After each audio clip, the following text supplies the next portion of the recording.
Hai, Assalamualaikum. Salam sejahtera semua murid. Bertemu lagi kita dalam sesi pembelajaran online pada kali ini. Jadi kita akan sambung pembelajaran yang lepas bahagian ketiga untuk subtopik 2.2 bentuk piawai.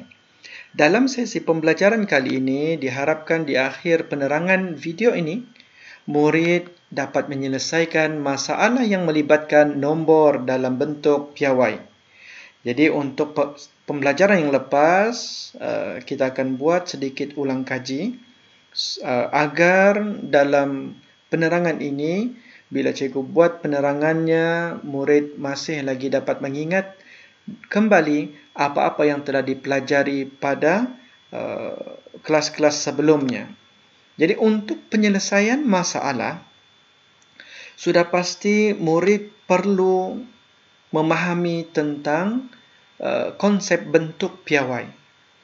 Okey, di mana bentuk piawai A darab dengan 10 kuasa N. A adalah nombor tunggal yang mana berada di dalam julat 1 hingga kurang daripada 10 yang didarabkan dengan 10 kuasa N, iaitu bentuk indeks asas 10. Dan N adalah dalam bentuk integer, sama ada integer negatif ataupun positif, dan boleh jadi juga sifar. Itu adalah tentang konsep asas bentuk piawai. Kemudian murid mesti tahu tentang bagaimana menukar bentuk nombor tunggal kepada bentuk piawai, ataupun sebaliknya, iaitu bentuk piawai tukar kepada nombor tunggal. Dan pada pembelajaran yang lepas, video yang terbaru sebelum ini, cikgu telah terangkan tentang bagaimana melaksanakan operasi aritmetik yang melibatkan operasi tambah, tolak, darab dan bahagi. Jadi ketiga-tiga yang ini perlu dikuasai terlebih dahulu agar murid dapat menguasai dan melaksanakan penyelesaian masalah yang melibatkan bentuk piawai. Jadi terdapat langkah-langkah yang perlu diikuti untuk melaksanakan penyelesaian masalah. Langkah pertama, sudah pasti murid perlu memahami masalah ataupun soalan. Di dalam soalan terdapat maklumat yang diberikan, di mana maklumat ini boleh kita gunakan untuk membuat pengiraan-pengiraan bagi mendapatkan jawapan akhir nanti. Setelah maklumat itu kita perolehi, mesti juga dalam langkah kedua mengaitkan maklumat tersebut dengan rumus-rumus yang berkaitan. Jadi kita hubung kaitkan maklumat dengan rumus yang sepadan. Dengan itu kita dapat merancang strategi pengiraan seterusnya. Langkah ketiga adalah melaksanakan strategi.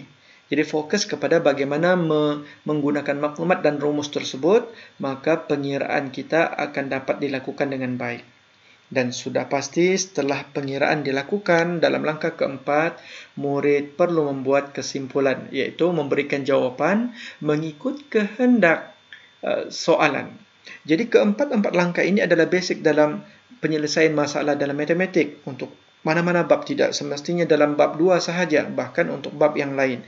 Jadi perlu ingat step ataupun langkah kerja yang ini, dan buat catatan pada buku nota agar langkah ini boleh digunakan sebagai panduan dalam rangka kerja dan membuat penyelesaian masalah.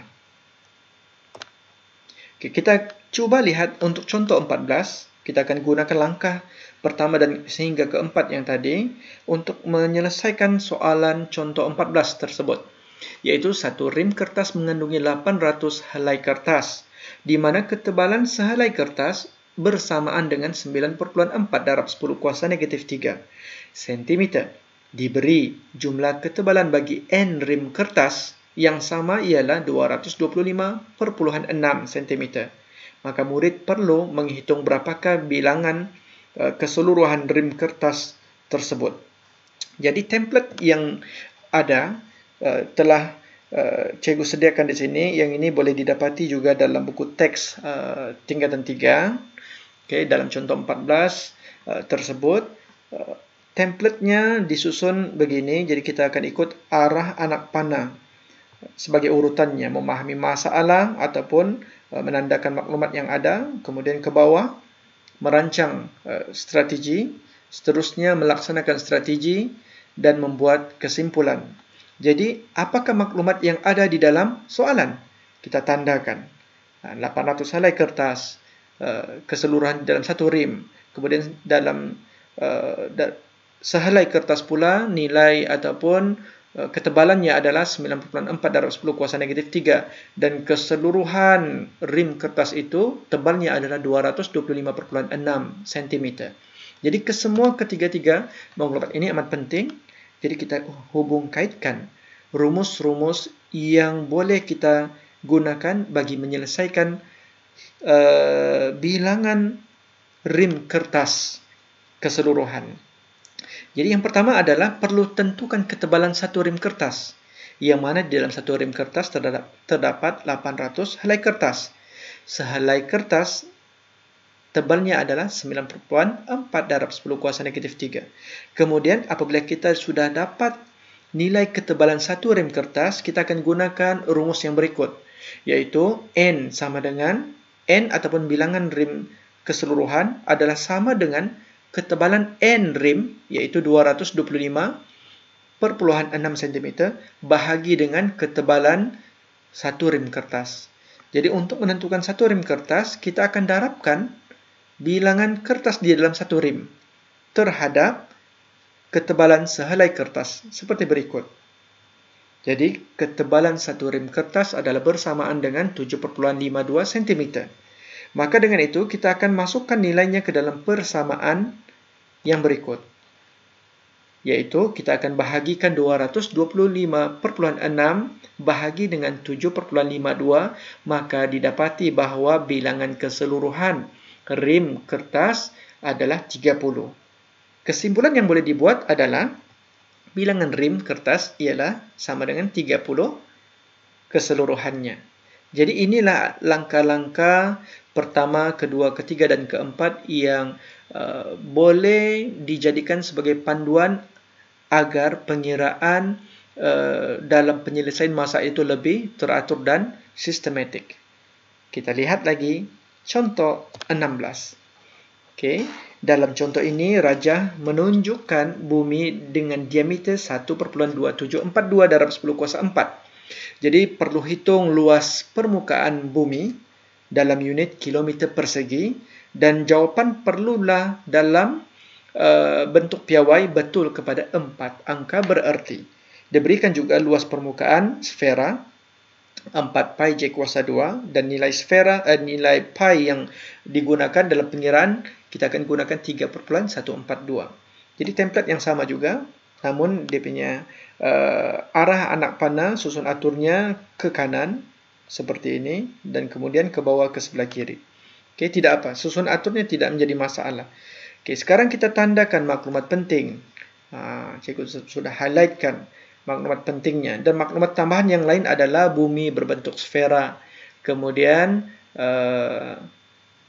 diameter diberikan di dalam soalan. Jadi ini adalah maklumat-maklumat yang terdapat dalam soalan dan kena ingat jawapan dalam bentuk piawai betul kepada 4 angka bererti. Seterusnya, kita dapatkan rumus-rumus yang kita boleh hubung kaitkan untuk menyelesaikan masalah. Okay. Perhatikan untuk bahagian maklumat yang diberikan, diberi diameter. Namun, dalam rumus luas permukaan sfera, di sini tidak ada diameter, tetapi jejari. Maka, kena hubung kaitkan jejari dengan diameter, iaitu jejari sama dengan separuh daripada diameter. Daripada pengiraan jejari tersebut, barulah kita boleh gunakan rumus 4 pi J kuasa 2 merujuk kepada luas permukaan sfera. Jadi, tentukan dahulu jejari bumi, iaitu separuh daripada diameternya bersamaan dengan 9.371 darab 10 kuasa 3 km. Gunakan nilai jejari ini, masukkan ke dalam persamaan luas permukaan sfera yang berikut.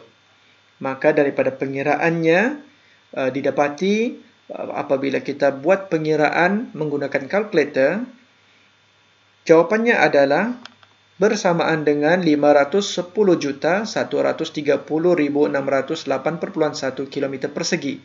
Dan murid perlu tahu bagaimana membundar nombor tunggal ini kepada bentuk piawai betul kepada 4 angka bererti.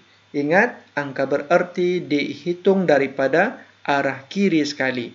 1, 2, 3, 4. Lalu dibundarkan. 3 nombornya miskin tidak dapat menderma kepada nombor terakhir, angka bererti terakhir. Maka titik perpuluhannya kita akan letak di sebelah kanan nombor bukan sifar yang pertama. Lalu bilangan 10 kuasa 8 ini dapat daripada mana? Kita pindahkan titik perpuluhannya asal di sebelah kanan nombor 8, pindahkan kepada sebelah kanan nombor bukan sifar yang pertama. Kita lihat pergerakan titik perpuluhannya. 1, 2, 3, 4, 5, 6, 7, 8. Maka didarabkan dengan 10 kuasa 8 adalah jawapan akhirnya untuk 4 angka bererti. Jadi secara kesimpulannya, luas permukaan bumi ialah 5,101 darab 10 kuasa 8 km persegi. Jadi ini adalah langkah kerja yang sangat sistematik, walaupun tidak praktikal untuk digunakan secara detail begini dalam peperiksaan. Namun dengan demikian, cuba ringkaskan seringkas yang mungkin dan jadikan panduan bagaimana merancang jalan kerja supaya penyelesaian masalah itu dapat dibuat dengan baik. Jadi mungkin untuk di bahagian maklumat ini tidak perlu catitkan, tetapi highlight ataupun tandakan ataupun gariskan pada soalan itu sendiri. Okey. Jadi yang paling penting adalah bahagian melaksanakan strategi ataupun pengiraannya. Ini yang paling penting dan diberikan markah di dalam peperiksaan. So, bagaimana jika penerangan ini sukar difahami? Murid boleh rewind balik video ini, tengok berulang kali sehingga faham bagaimana cara menggunakan langkah pertama, kedua, ketiga dan keempat yang tadi yang cikgu terangkan. Jadi sebagai latihan pengukuhannya, terdapat soalan uji minda 2.2 di soalan 1 yang murid perlu jawab di dalam buku ataupun kertas. Jadi untuk murid yang cikgu ajar dalam kelas, sila jawab soalan ini di dalam buku latihan. Boleh rujuk juga soalannya di dalam buku teks. Soalan nombor 1 dan soalan nombor 2 yang berikut. Jadi nanti pastikan bila sudah dibuat penyelesaiannya, boleh berbincang dengan guru matematik masing-masing. Jadi daripada cikgu untuk penjelasan berkenaan penyelesaian masalah dibuat setakat ini sahaja dahulu. Diharapkan penjelasan cikgu dapat difahami dan nanti insya-Allah kita akan sambung dalam bab yang seterusnya kerana penyelesaian masalah ada subtopik yang terakhir untuk bab 2. Jadi insya-Allah dalam kelas yang akan datang kita akan masuk dalam bab 3. Jadi nantikan videonya. Assalamualaikum warahmatullahi wabarakatuh. Salam sejahtera. Terima kasih.